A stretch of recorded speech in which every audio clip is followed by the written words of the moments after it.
Good morning students. आज हम अपने पिछले लेक्चर से आगे स्टार्ट करेंगे। हमारा पिछला लेक्चर था कि मेथड्स ऑफ चार्जिंग, यानी हमारे जो किसी भी बॉडी को चार्ज करने के तीन मेथड हमने स्टडी किए थे। पहला चार्जिंग बाय फ्रिक्शन और चार्जिंग बाय रबिंग। दूसरा हमारा मेथड था चार्जिंग बाय टचिंग और it is also called charging by conduction. और तीसरा हमारा मेथड था चार्जिंग बाय इंडक्शन। तो अब हम चार्जिंग बाय इंडक्शन के ऊपर कुछ क्वेश्चंस लेते हैं 1 मार्क के। हमने सबसे पहले आपको स्टार्टिंग में ही अपने नोट्स में फर्स्ट एक पॉइंट लिखाया था। फर्स्ट पेज पे आप देखेंगे repulsion is the sure test of charge, यानी किन्हीं भी दो बॉडीज पर चार्ज है, इसका जो श्योरिटी है वो रिपल्शंस होती है, अट्रैक्शन कभी नहीं होता है। उसका रीजन क्या है?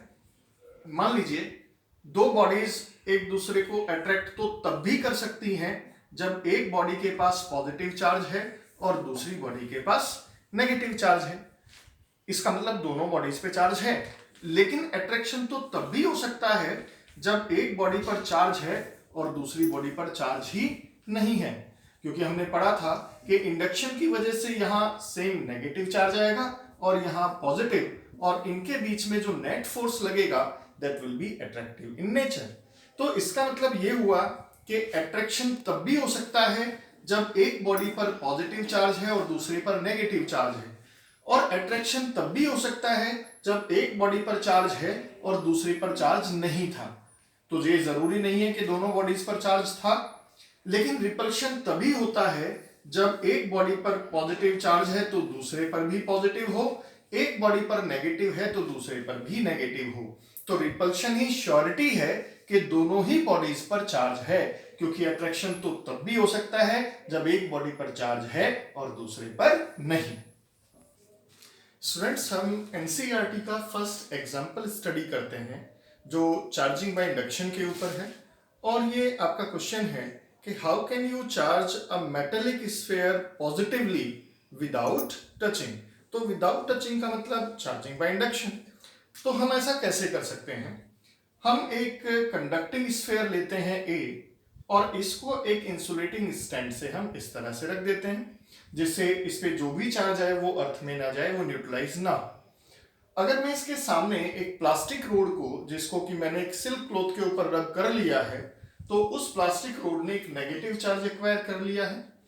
अगर मैं इस प्लास्टिक रोड को अब इसके पास लाता हूं तो इंडक्शन की वजह से सामने वाले फेस पर पॉजिटिव चार्ज आ जाएगा और अपोजिट वाले फेस पर नेगेटिव चार्ज आएगा।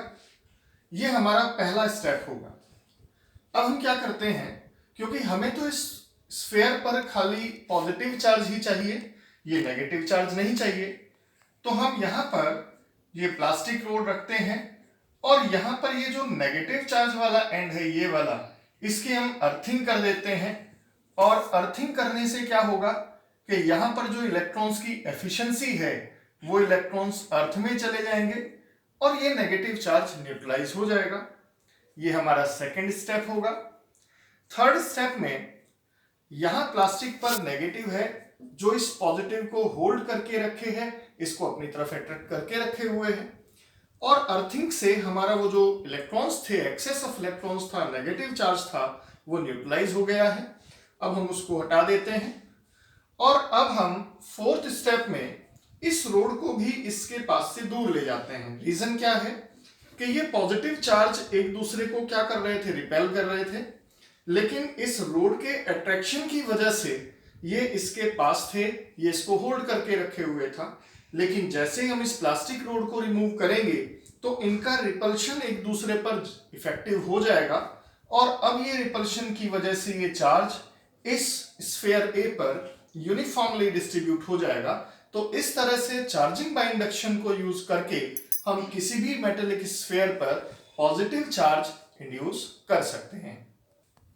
अब स्टूडेंट्स, हमारा नेक्स्ट क्वेश्चन है कि हमारे पास दो मेटेलिक स्फीयर्स हैं A एंड B, और हम इसमें से एक को पॉजिटिव और एक को नेगेटिवली चार्ज करना चाहते हैं विदाउट टचिंग। तो हम ऐसा कैसे कर सकते हैं? तो इसका ये मेथड आपको मैं बता रहा हूं। सबसे पहले स्टेप फर्स्ट आप मान लीजिए कि हमने ये दो मेटेलिक स्फीयर A और B लिए हैं जो यहां पर इंसुलेटिंग स्टैंड से हमने इस तरह से रखे हुए हैं और ये आपस में एक दूसरे के कांटेक्ट में है। ये हमारा फर्स्ट स्टेप है। सेकंड स्टेप में हमने यहाँ पर एक ग्लास रोड ले ली है और ग्लास रोड को सिल्क क्लॉथ के ऊपर रब करने से उस पर पॉजिटिव चार्ज आ गया है। जैसे ही मैं इसको इसके पास लाता हूं, क्योंकि ये दोनों एक दूसरे से कनेक्ट हैं, तो एक सिंगल बॉडी की तरह बिहेव करती हैं, तो इसके सामने वाले एंड पर नेगेटिव चार्ज आएगा ड्यू टू इंडक्शन और दूसरे यानी बी वाले आउटर बाहर वाले इस एंड पर पॉजिटिव चार्ज आएगा। तो ये पहली कंडीशन हमारी बनेगी। ये हमारा दूसरा स्टेप हो जाएगा। पहला मैंने आपको जनरली पहले बता दिया जब ये रोड नहीं थी। अब हम करते हैं कि इन पर चार्ज आ चुका है, तो अगर मैं इनको सेपरेट कर दूं तो ये पॉजिटिव इस नेगेटिव को होल्ड करके रखेगा जो ए पर आया था, और पॉजिटिव पॉजिटिव को रिपेल करके रखेगा जो बी पर आया था। तो सेपरेट करने पर अब दोनों बॉडीज पर चार्ज आ चुके हैं, दोनों स्फीयर पर चार्ज आ चुके हैं। अब हमारा तीसरा स्टेप क्या होता है, क्योंकि यहां पर ग्लास रोड है तो ये इसको अपनी तरफ अट्रैक्ट करके रखेगी नेगेटिव चार्ज को और पॉजिटिव को रिपेल करेगी, तो इसलिए चार्जेस इस पोजीशन में रहेंगे। अगर मैं अपनी ग्लास रोड को ही रिमूव कर दूं तो उस कंडीशन में अब ये जो नेगेटिव और पॉजिटिव हैं ये एक दूसरे को अट्रैक्ट करेंगे और एक दूसरे के अट्रैक्शन की वजह से ये सामने वाले फेसेस पर आ जाएंगे और कंडीशन ये बन जाएगी। अब यहां पर ए और बी के बीच का डिस्टेंस बहुत कम है और क्योंकि ये डिस्टेंस कम है तो इनके बीच में जो अट्रैक्शन है वो बहुत ज्यादा है इनके अपने बीच में रिपल्शन के कंपैरिजन में। ये थर्ड स्टेप हमारा, फोर्थ स्टेप हो गया ये थर्ड और ये फोर्थ। अब हम करते क्या हैं, अब हम इनके बीच के सेपरेशन को इंक्रीज कर देते हैं। तो यहां पर सेपरेशन इतना है, यहां मैंने इतना करके दिखा दिया है, ये बढ़ गया है और सेपरेशन बढ़ने से इनके बीच का इंटरेक्शन कम हो जाएगा और इनका आपस का रिपल्शन ज्यादा हो जाएगा। तो ये जो नेगेटिव चार्ज है ये ए पर यूनिफॉर्मली डिस्ट्रीब्यूट हो जाएगा और पॉजिटिव चार्ज बी पर यूनिफॉर्मली डिस्ट्रीब्यूट हो जाएगा। तो ये हमारा फिफ्थ स्टेप हो जाएगा और ये इस तरह से हमने दो मेटेलिक स्फीयर लिए जिन पर पहले कोई चार्ज नहीं था और फाइनली हमने एक को नेगेटिवली चार्ज कर दिया है और दूसरे को पॉजिटिवली चार्ज कर दिया है।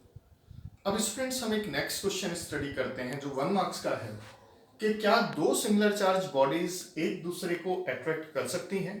अभी तक हमने जो पढ़ा है वो यही पढ़ा है कि लाइक चार्जेस एक दूसरे को रिपेल करते हैं। तो क्वेश्चन हमारा ये आता है कि क्या सिमिलर चार्जेस लाइक चार्जेस एक दूसरे को रिपेल अट्रैक्ट भी कर सकते हैं। तो आंसर है यस, लेकिन उसमें कंडीशन है। हमारी एक बॉडी है जिस पर प्लस क्यू चार्ज है, कैपिटल क्यू से मैंने रिप्रेजेंट किया है, और दूसरी बॉडी पर चार्ज है स्मॉल क्यू, इसको मैंने यहाँ पर ये भी पॉजिटिव ही है, लेकिन एक डिफरेंस है कि इस पर ये जो पॉजिटिव चार्ज है ये स्मॉल क्यू के कंपैरिजन में बहुत ज्यादा है, यानी ये बहुत ज्यादा है इसके कंपैरिजन में। तो ड्यू टू इंडक्शन होता क्या है कि जो हाईली चार्ज बॉडी है ये इंडक्शन की वजह से इसके सामने वाले फेस पे तो नेगेटिव चार्ज डेवलप कर देती है और दूर वाले फेस पर पॉजिटिव चार्ज।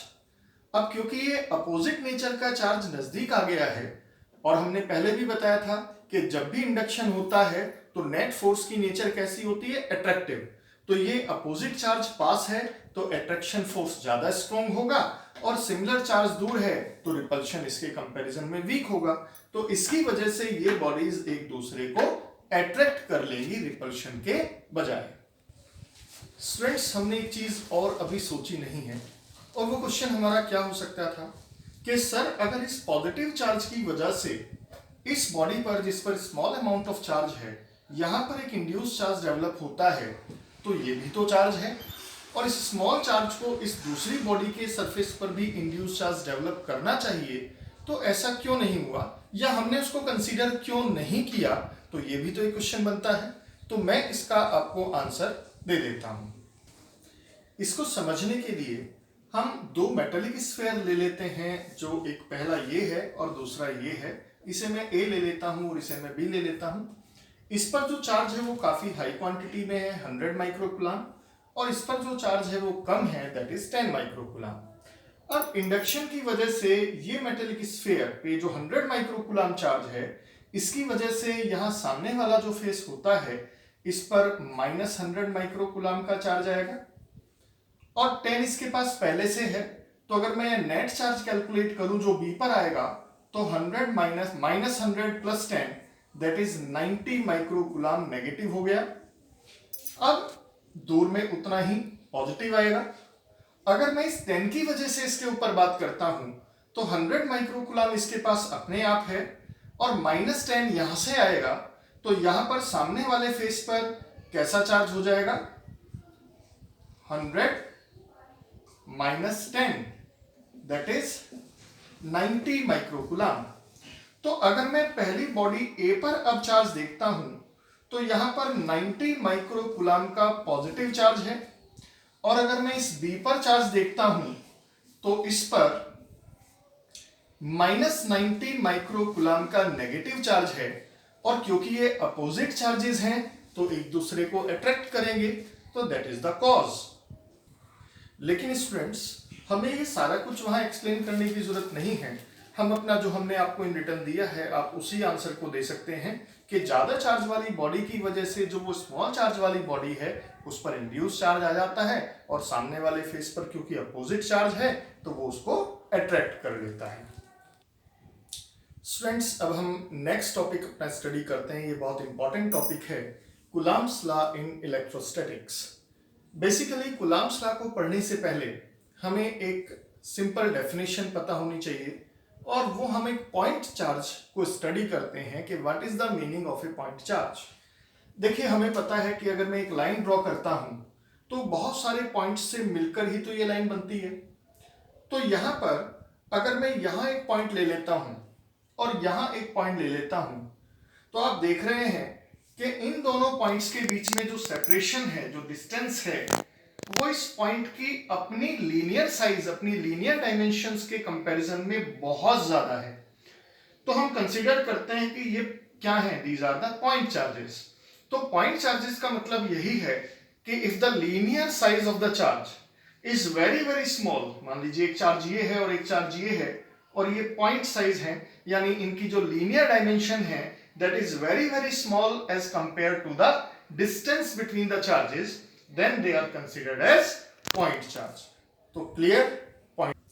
स्टूडेंट्स, अब जब कूलम्ब लॉ को स्टडी करते हैं तो पहले हम समझते हैं कि कूलम्ब ने अपना जो लॉ बनाया, अपना जो प्रिंसिपल दिया, वो किसके बेस पर दिया।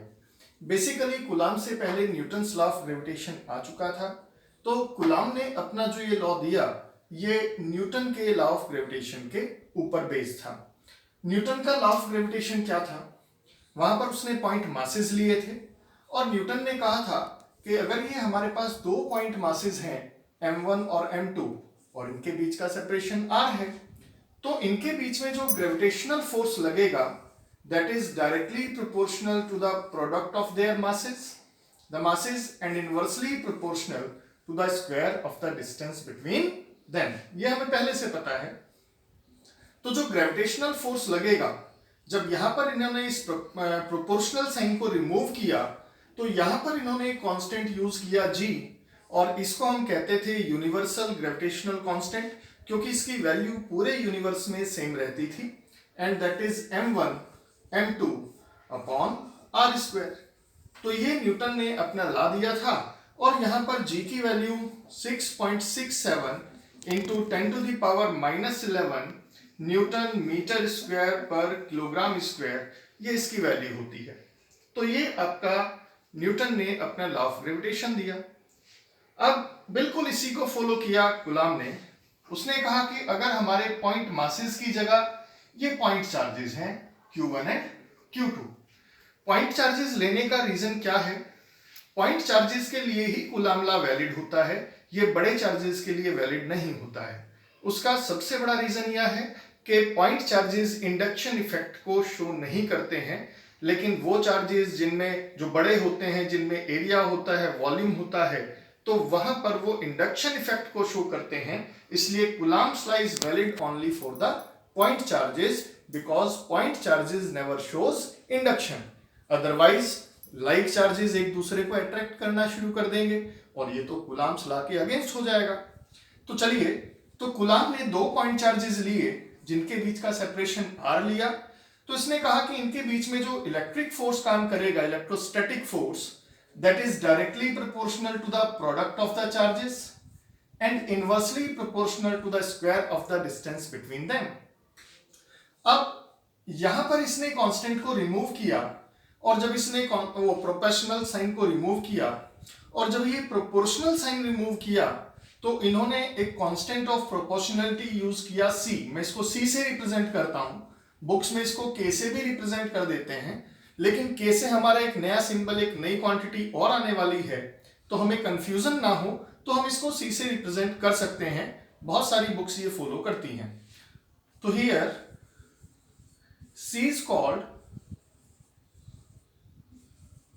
Coulomb's कांस्टेंट, इसको हम कूलम्ब्स कांस्टेंट कहते हैं और it is also called electrostatic constant. तो यहां पर ये चीज देखी गई। अब इस कूलम्ब कांस्टेंट की जो वैल्यू निकाली गई, मैं इसको बिल्कुल डिटेल में एक्सप्लेन करने वाला हूं कि वैल्यू कैसे आई। तो जो सी की वैल्यू है वैक्यूम के लिए, तो मैं जब वैक्यूम की बात करता हूं, सी की वैल्यू होती है 1/4 पाई एप्सिलॉन नॉट।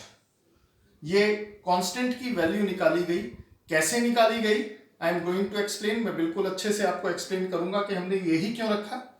तो सी की वैल्यू, कांस्टेंट की वैल्यू ये रखी गई और यहां पर ए की वैल्यू थी 9 × 10⁹ न्यूटन मीटर स्क्वायर पर कूलम्ब स्क्वायर। तो जब इसको यहां रखा गया तो जो इलेक्ट्रोस्टैटिक फोर्स काम करेगा दो चार्जेस के बीच में, that is 1/4 pi epsilon not Q1 Q2 upon R square. ये कूलम्ब का फॉर्मूला आ गया। हम यहां पर क्योंकि वैक्यूम की बात कर रहे हैं तो वैक्यूम के लिए हमने E की जगह मैं यहां इसको F0 से रिप्रेजेंट कर दे रहा हूं, जिससे आगे भी कंफ्यूजन हमें ना हो।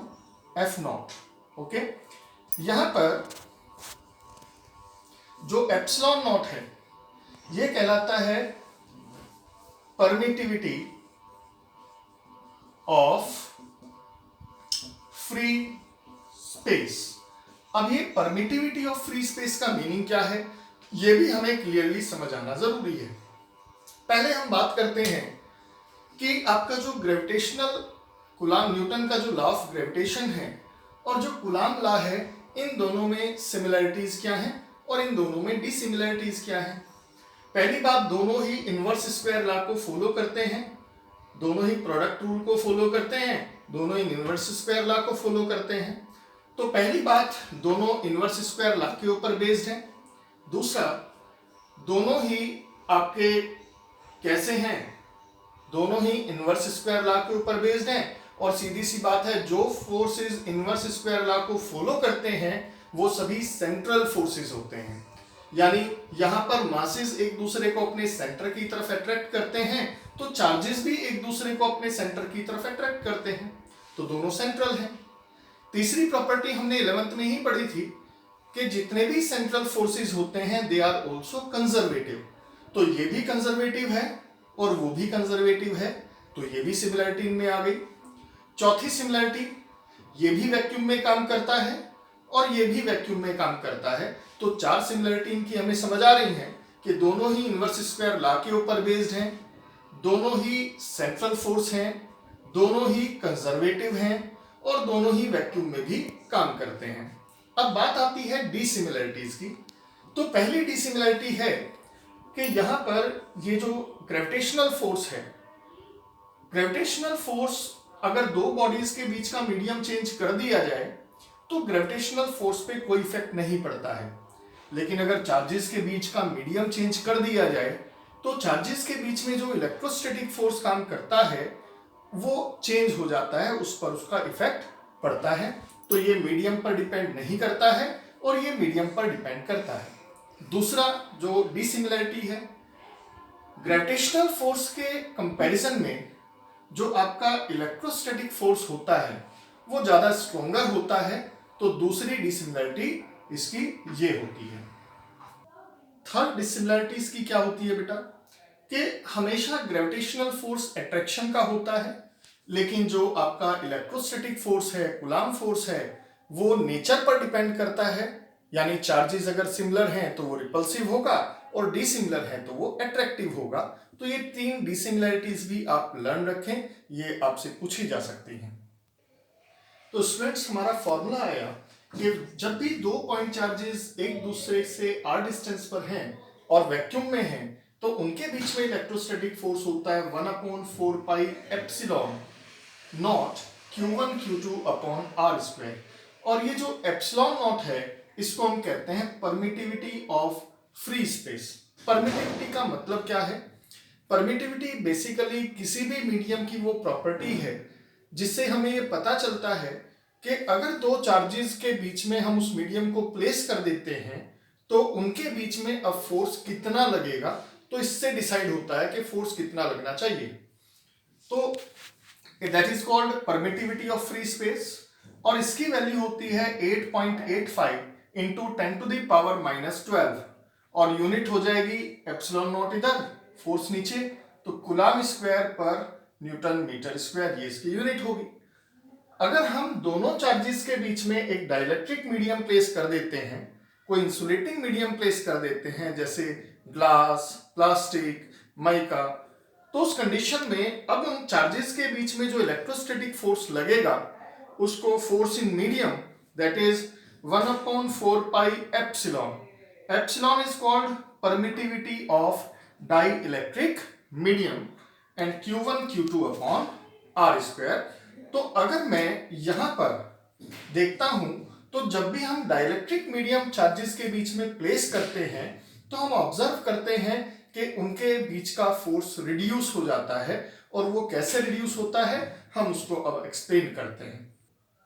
स्टूडेंट्स, हमने कांस्टेंट की वैल्यू 1/4 पाई एप्सिलॉन नॉट रखा था, तो हम इसको एक्सप्लेन करते हैं कि इसको ऐसे क्यों रखा गया और इसी में ये रीजन भी आएगा कि चार्जेस के बीच का मीडियम अगर चेंज होता है तो उनके बीच में जो इलेक्ट्रोस्टैटिक फोर्स है वो रिड्यूस कैसे होता है और परमिटिविटी का बेसिक मीनिंग क्या है।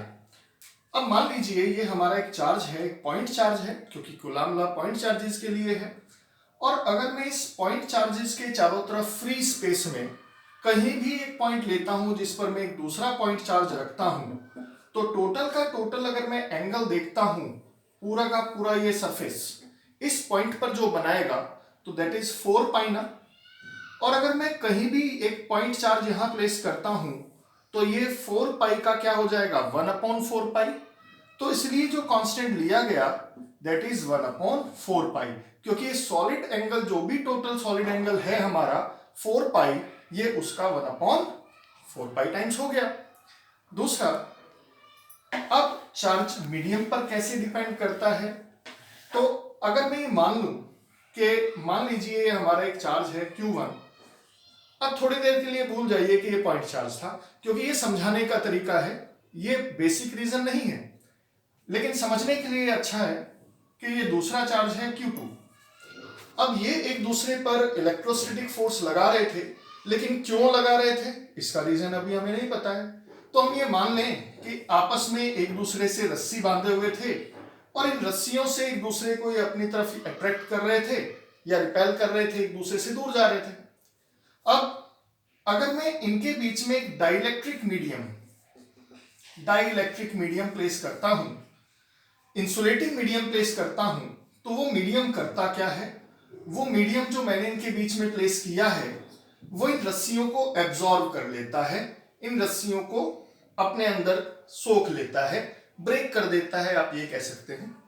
और अगर ये इनको ब्रेक कर देगा, इनको एब्जॉर्ब कर लेगा, तो अब इनके बीच में जो फोर्स लग रहा था वो पहले तो 1 2 3 4 5 इतना लग रहा था, लेकिन अब इसने 3 को क्या कर लिया, इफेक्टलेस कर दिया। तो अब इनके बीच में जो फोर्स लगेगा वो 2 के इक्वल रह जाएगा। तो डाइलेक्ट्रिक का काम यही है कि वो चार्जेस के बीच के फोर्स को रिड्यूस कर देता है।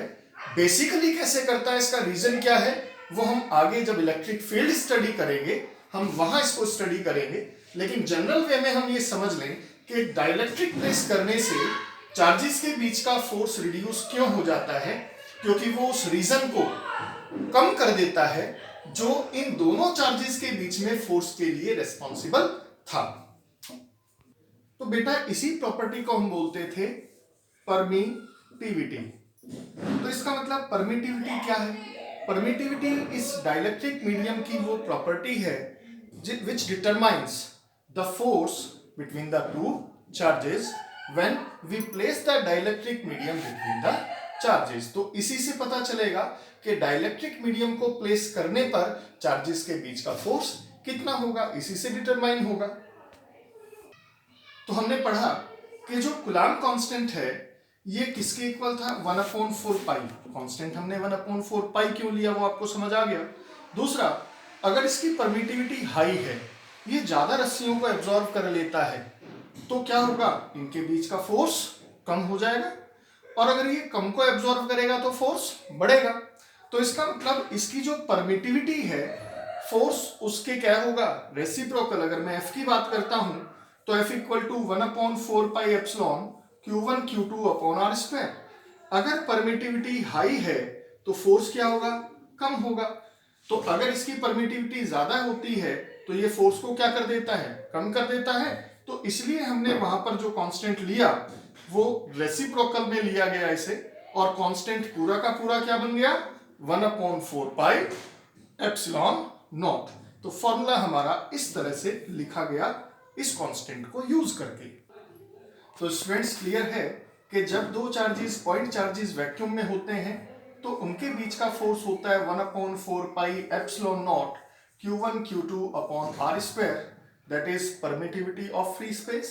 और जब उनके बीच में कोई डाइलेक्ट्रिक मीडियम प्लेस कर दिया जाता है तो फॉर्मूला होता है 1/4 pi epsilon Q1 Q2 upon R square, and that is called permittivity of dielectric medium. तो कूलाम्ब्स लॉ हमारा यहीं तक यही शो करता था। अब आगे हम पढ़ते हैं, इसी को थोड़ा सा आगे बढ़ाते हैं। अगर मैं डिवाइड करता हूं किसको, F0, इसे मैं फर्स्ट इक्वेशन मान लेता हूं और इसे सेकेंड, तो F0 upon F in medium अगर मैं डिवाइड करता हूं तो ये कट जाना है, 1/4 पाई भी कट जाना है, और ये एप्सिलॉन ऊपर चला जाएगा और एप्सिलॉन नॉट नीचे आ जाएगा। तो हम यहां पर कंपैरिजन कर रहे हैं, बेसिकली देखा जाए किसका, हम कंपैरिजन कर रहे हैं दैट इज एप्सिलॉन नॉट, यानी electric permittivity of a dielectric medium upon electric permittivity of free space. तो इसको हमने एक नाम दिया रिलेटिव इलेक्ट्रिक परमिटिविटी। तो अगर आपसे कोई पूछता है कि what is the meaning of relative electric permittivity, तो आप कहेंगे the permittivity of a dielectric medium, the ratio of permittivity of a dielectric medium to the permittivity of free space, that is called relative electric permittivity. अगर आपसे पूछता है कि relative electric permittivity को force की फॉर्म में define कीजिए, तो आप कहेंगे the electrostatic force acting between the 2 point charges when they are placed in vacuum upon the electrostatic force acting between the same point charges when they are placed in dielectric medium, that is also called relative electric permittivity। अब यहां पर एक चीज और आती है और उसको हमने नाम दिया, इस रिलेटिव इलेक्ट्रिक परमिटिविटी को हम एक और नाम देते हैं and that is called dielectric constant. तो हमेशा ध्यान रखें, dielectric constant means K, dielectric constant means K, तो आप ध्यान रखें epsilon upon epsilon nought means that is dielectric constant. और यही क्या होता है, यही रिलेटिव इलेक्ट्रिक परमिटिविटी होती है।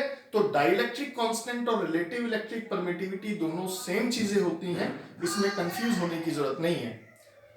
तो अगर हमसे कोई रिलेटिव इलेक्ट्रिक परमिटिविटी की डेफिनेशन पूछता है तो इन दोनों का रेशियो होगा, और इन दोनों का रेशियो भी रिलेटिव इलेक्ट्रिक परमिटिविटी होगा, और डाइलेक्ट्रिक कांस्टेंट भी इन्हीं से डिफाइन किया जा सकेगा। अब यहां से क्वेश्चन का आंसर आता है कि अगर मैं फोर्स और डाइलेक्ट्रिक कांस्टेंट का रिलेशन निकालता हूं तो force in vacuum upon force in medium, that is dielectric constant ना, और हम कह सकते हैं force in medium that is force in vacuum upon के। अगर आपसे कहा जाए कि भाई डाइलेक्ट्रिक का इफेक्ट क्या पड़ता है, तो जितने भी डाइलेक्ट्रिक्स हैं उनके लिए इस डाइलेक्ट्रिक कांस्टेंट के की जो वैल्यू होती है वो ग्रेटर देन 1 होती है। एयर या वैक्यूम के लिए इसकी वैल्यू होती है 1, लेकिन जितने भी दूसरे डाइलेक्ट्रिक्स हैं उनके लिए इसकी वैल्यू ग्रेटर देन 1 होती है। जैसे वाटर के लिए इसकी वैल्यू क्या होती है 81। तो अगर मैं देखता हूं तो अगर दो चार्जेस वैक्यूम में थे तो उनके बीच में फोर्स F नॉट था।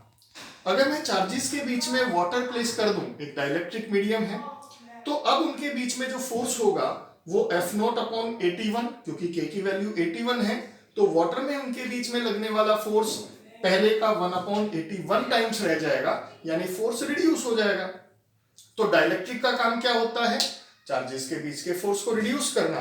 कितना रिड्यूस करना, 1/k टाइम्स। तो ये 1 मार्क्स में बहुत ज्यादा पूछा जाता है, आपसे कह दिया जाता है 2 पॉइंट चार्जेस हैं और वो दोनों पॉइंट चार्जेस एक दूसरे से कुछ डिस्टेंस पर हैं और वो एक दूसरे पर फोर्स F लगाते हैं। अगर दोनों के बीच में एक डाइलेक्ट्रिक मीडियम रखा जाए जिसका डाइलेक्ट्रिक कांस्टेंट 2 है, तो उनके बीच में फोर्स कितना लगेगा, तो that will be F not by 2 या F बाई 2। तो आप इससे उस क्वेश्चन को सॉल्व कर सकते हैं। तो स्टूडेंट्स, मैं एक बार फिर फॉर्मूले आपको बताता हूं जो आपको लर्न रखने हैं। रिटर्न में मैंने जो दिया है वो सफिशिएंट है। F नॉट जब वैक्यूम में चार्जेस थे, फॉर्मूला होगा 1/4 pi epsilon not Q1 Q2 upon R square. अगर वही चार्जेस के बीच में डाइलेक्ट्रिक मीडियम है तो फॉर्मूला आपका 1/4 pi epsilon Q1 Q2 upon R square हो जाएगा। अब हमें पता है कि एप्सिलॉन का मतलब होता है क्या, कि epsilon upon epsilon nought that is equivalent to K ना। तो हम एप्सिलॉन की जगह क्या लिख सकते हैं, एप्सिलॉन नॉट K। तो अगर कहीं भी फॉर्मूले में ये लिखा आ जाता है ऐसे 1/4 pi epsilon not K Q1 Q2 upon R square, तो कंफ्यूज होने की जरूरत नहीं है। यहाँ पर K क्या है, डाइलेक्ट्रिक कांस्टेंट है। तो खाली ये फॉर्म्स हैं जिनको आप न्यूमेरिकल्स में यूज करते हैं, जो भी आपको जिस तरह से आपको वैल्यूज गिवन हैं। दूसरी बात, अगर मैं यहां कहता हूं कि एप्सिलॉन अपॉन एप्सिलॉन नॉट, तो एप्सिलॉन R भी था, तो एप्सिलॉन की जगह मैं एप्सिलॉन नॉट एप्सिलॉन R भी लिख सकता हूं। तो फॉर्मूला मेरा ये भी बन सकता है 1/4 pi epsilon not epsilon R, क्योंकि K और ये दोनों एक ही तो चीजें हैं, Q1 Q2 upon R square. तो फॉर्मूलेस को देख के अलग अलग बुक्स में आपको कंफ्यूज नहीं होना है, चीजें सब एक ही हैं और आप इनको इजीली पढ़ चुके हैं। ओके, तो आज का जो लेक्चर था बच्चों, उसमें हमने कुछ चीजें डीपली स्टडी की और मैंने चीजों को कई बार रिपीट किया है, क्योंकि मेरे अकॉर्डिंग आपको ये चीजें बिल्कुल क्लियर दिमाग में आनी चाहिए। और थोड़ा स्पेस भी हमारे पास कम है, हमें इसी स्पेस से काम करना होता है, तो बहुत अच्छे से आपको स्टडी करना है एंड देन मुझे बताना है जरूर आपके कमेंट्स से कि आपको ये बिल्कुल क्लियर हुआ है या नहीं। ओके, पक्का कर दो।